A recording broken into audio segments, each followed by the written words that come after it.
A shocking video and ranger report from 1976 proves a Sasquatch may have been responsible for an attack on 5 anglers in the Washington wilderness, forcing them to abandon their backcountry campsite and flee for their lives. Welcome to Parks Unseen.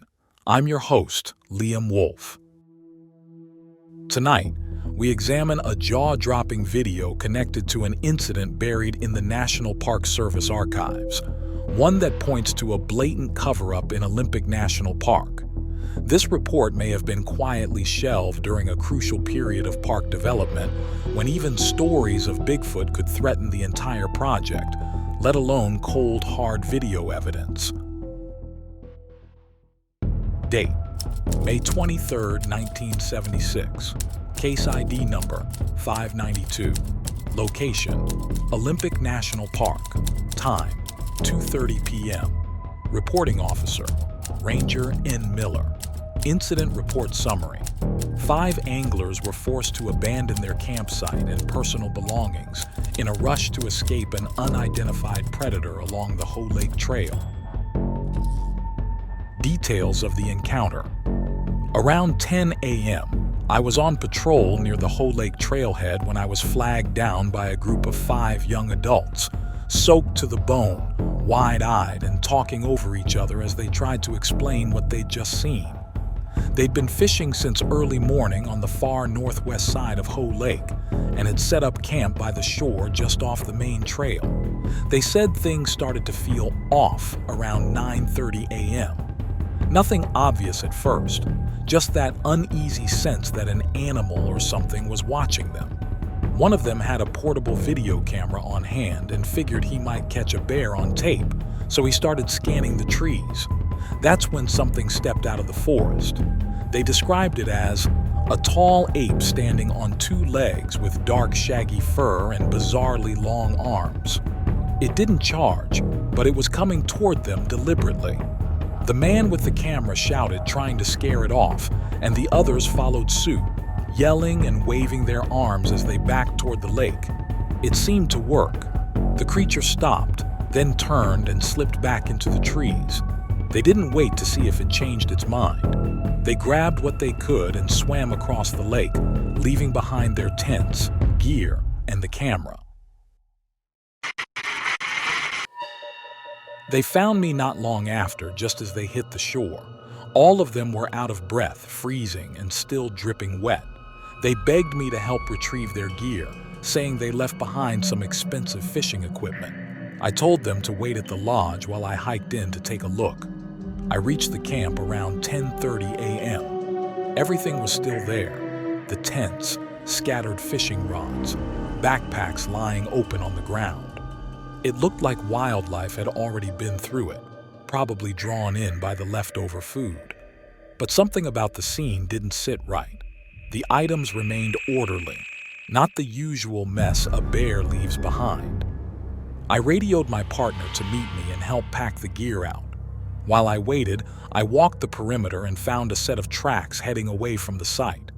Barefoot, deep impressions in the dirt, bigger than any footprints I've ever seen.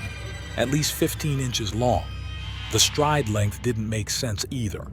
They were spaced too far apart, as if whoever left them had been leaping with each step. Stranger, still, was the scattered trail of belongings alongside the footprints: a shirt, sunscreen, a baseball cap, sunglasses, as though someone had dropped them while fleeing the scene. About 20 feet into the tree line, I found a backpack resting in the brush. It was open and nearly empty, just some clothes inside, but it reeked. A thick, rotten stench like roadkill left to bake in the sun, sour, almost chemical. That's when I heard movement in the brush, slow, heavy steps. I followed the sound. Branches around me were snapped and hanging low, like something large had just passed through. Then I heard a howl. Not a roar from a bear or a screech from a mountain lion. It was deep and guttural. It didn't sound like it belonged to local wildlife, or even a person. A second later, a branch the size of my arm dropped from high above and landed just a few feet ahead of me. I looked up, thinking maybe a cougar was in the trees, but I didn't see anything except partially torn branches. Then I heard footsteps, close. I crouched low behind some thicket. That's when a hulking figure passed in front of me. Tall, upright, with long arms and thick legs. Black hair covered its entire body. It had the same foul scent as the backpack. Suddenly, my radio crackled to life. My partner had arrived at the camp. I cut the signal as quick as I could and froze, praying I hadn't given away my position. The creature took a few slow steps in my direction, then stopped. I couldn't tell if it had seen me. I was about to make a run for it, but after a few seconds it turned away and continued walking. I waited another minute, then quietly made my way back to the angler's campsite. I told my partner what I saw. He had a sidearm, and I asked him to keep watch on the tree line while we gathered the group's belongings, including the camera I picked up by the lake shore. We packed what we could and hiked out. Back at the lodge, I sat the group down and took their full statements. All 5 described the same thing: an upright creature taller than a man, covered in coarse black hair, and not a single one of them thought it was a bear. I recommend the immediate closure of the Hoe Lake Trail and the surrounding backcountry until a full investigation is conducted. I also advise postponing the upcoming trail expansion review scheduled this summer. I'm willing to lead a small team into the area to assess the situation and determine whether it's safe for public access. This report is submitted for official documentation by Park Ranger N. Miller of Olympic National Park. Reading Ranger Miller's report, I can almost feel their panic. 5 anglers staring down something inhuman and cornered by a frigid mountain lake. Their instinct to flee by water was probably the only thing that saved them. The anglers said they brought a video camera with them, likely one of those early portable video camera units where the recorder had to be carried separately. But when I first found the report, there was no tape attached or any mention of what happened to the footage. I assumed it had been lost, or worse, destroyed. That changed when we received a second box from our anonymous source. Beneath a layer of bundled folders was a portable video recording unit, a Sony AVC camera, still attached by cord to its shoulder-mounted tape recorder. It was labeled 592. At first, it wouldn't power on, but with help from vintage media restoration specialists, we were able to extract partial footage from the Betamax cassette still inside. We couldn't recover the audio, but the tape itself had survived.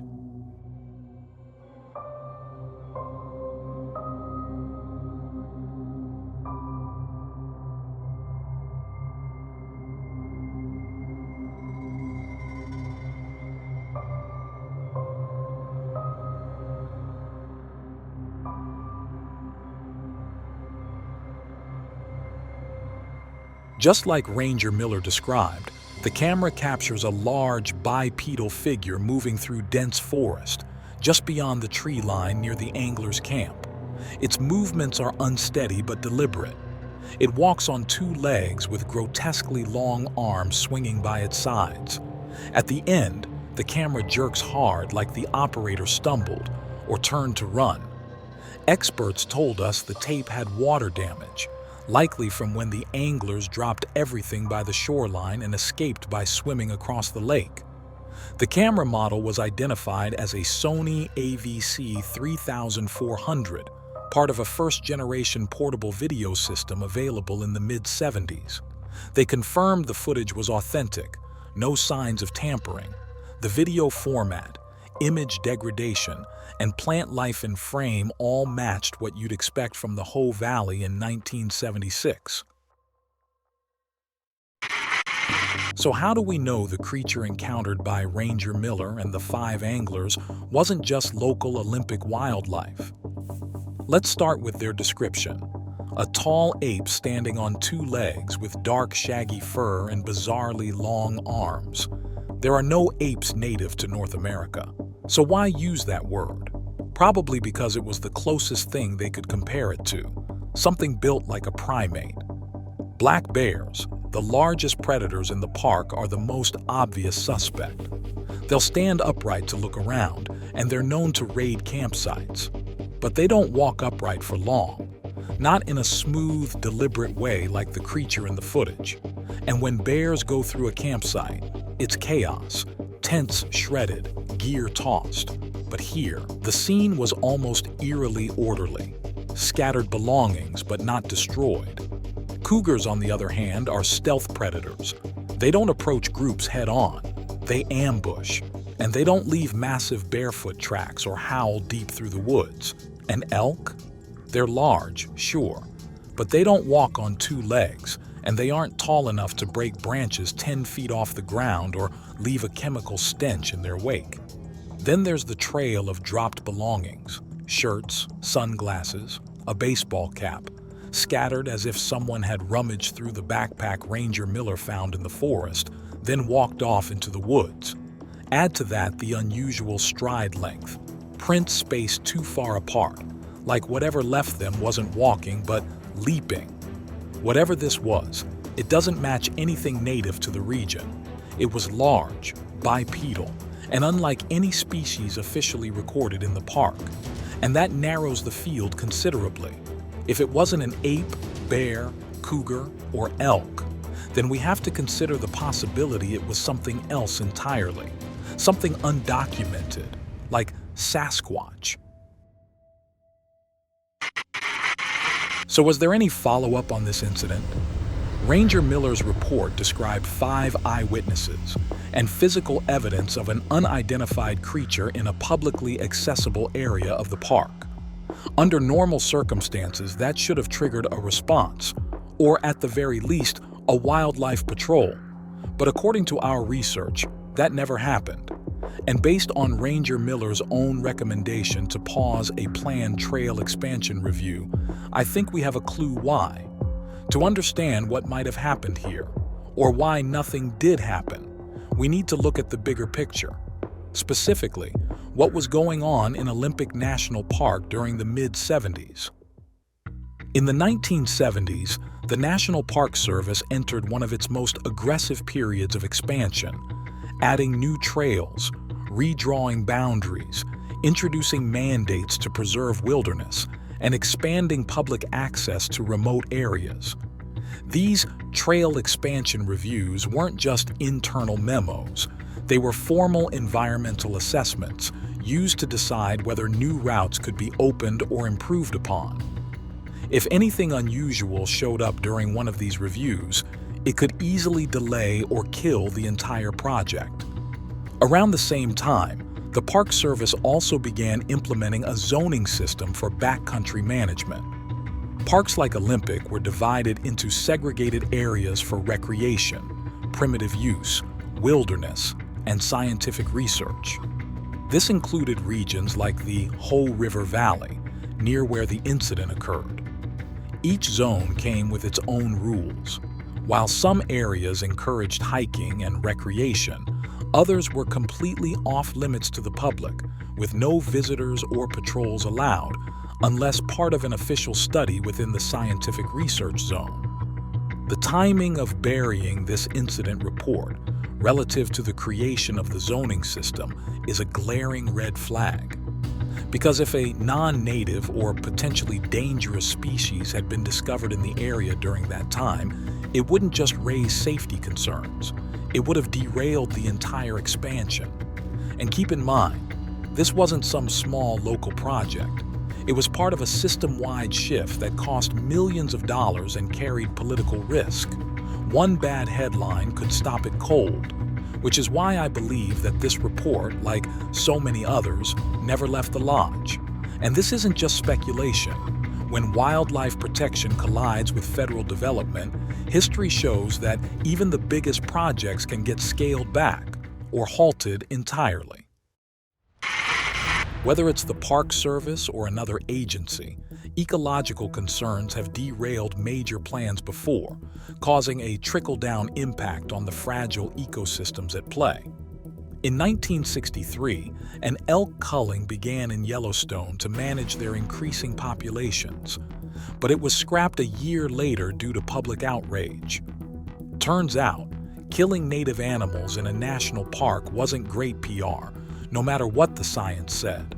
Then, in 1978, construction on the Tellico Dam in Tennessee was delayed for 2 years after a small endangered fish, the snail darter, was discovered in the Little Tennessee River. The court ruled that the Endangered Species Act overrides federal infrastructure, even for massive projects already underway. It wasn't an NPS site, but it shows how one small ecological discovery, even as small as a 3-inch fish, can bring a multi-million-dollar development to a standstill. Decades later, in 2004, Olympic itself was at the center of a legal battle. Wilderness advocates, including Olympic Park Associates, Wilderness Watch, and PEER, sued the NPS to block the airlifting of prefabricated shelters into protected zones. The Park Service had argued the shelters were for emergency use and hiker safety, but the plaintiffs claimed the plan violated the Wilderness Act's ban on permanent structures in designated wilderness, and the court agreed. Development was stopped, and the project abandoned. With these rulings in mind, it all starts to make sense. Why the plans for the trail expansion never even came under review when an unidentifiable, non-native creature was reported and caught on camera.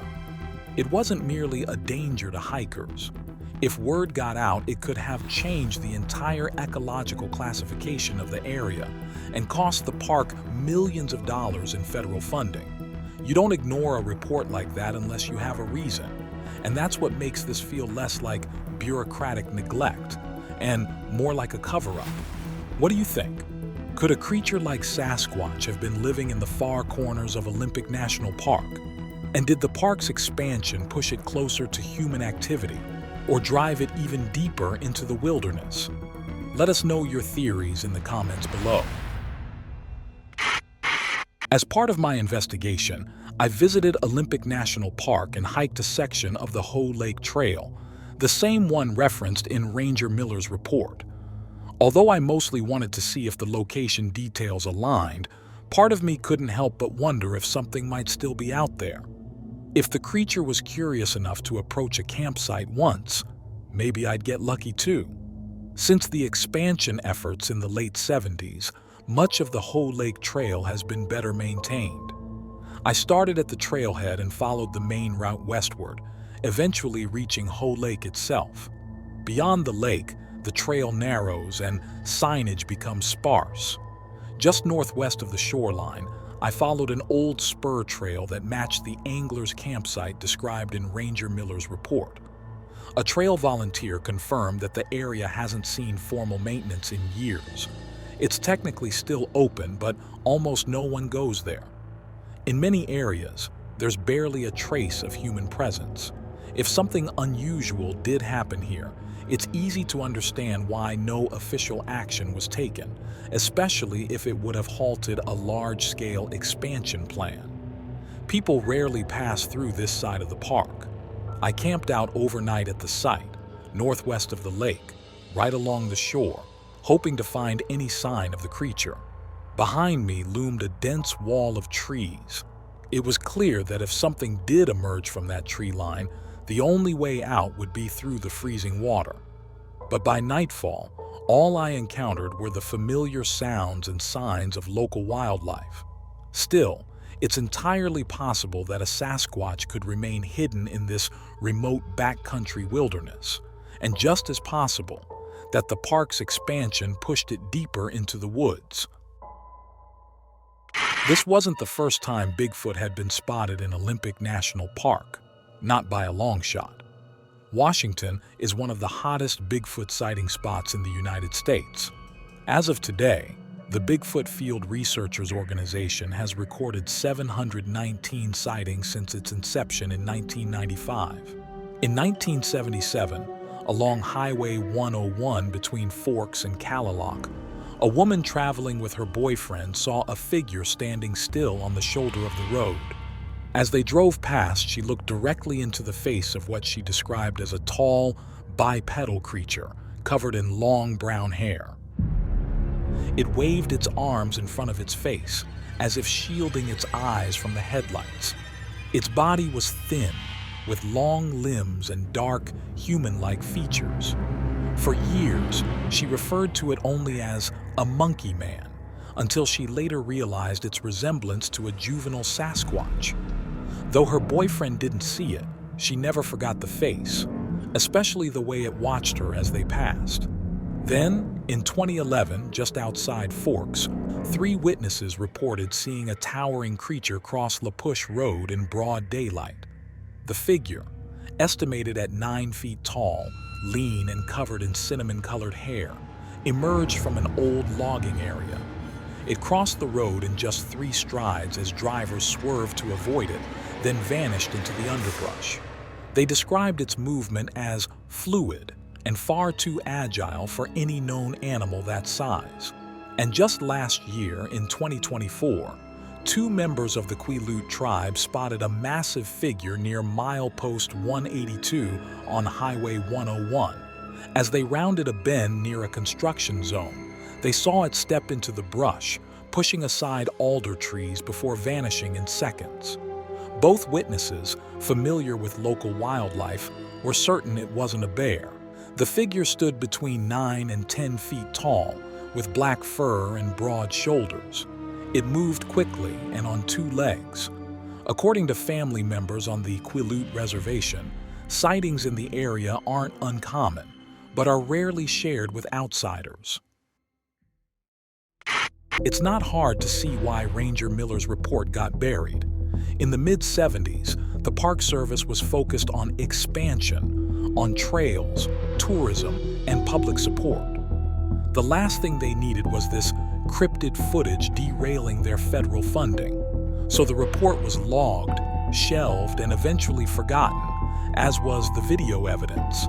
And the way it was handled suggests something larger at play. Because sometimes, it's not about what was found in the forest, but what was meant to stay hidden. Thanks for joining us on another expedition into the hidden archives of our national parks. Until next time, stay curious and keep your eyes open. You never know what secrets may be lurking, waiting to be unveiled in the great expanse of parks unseen.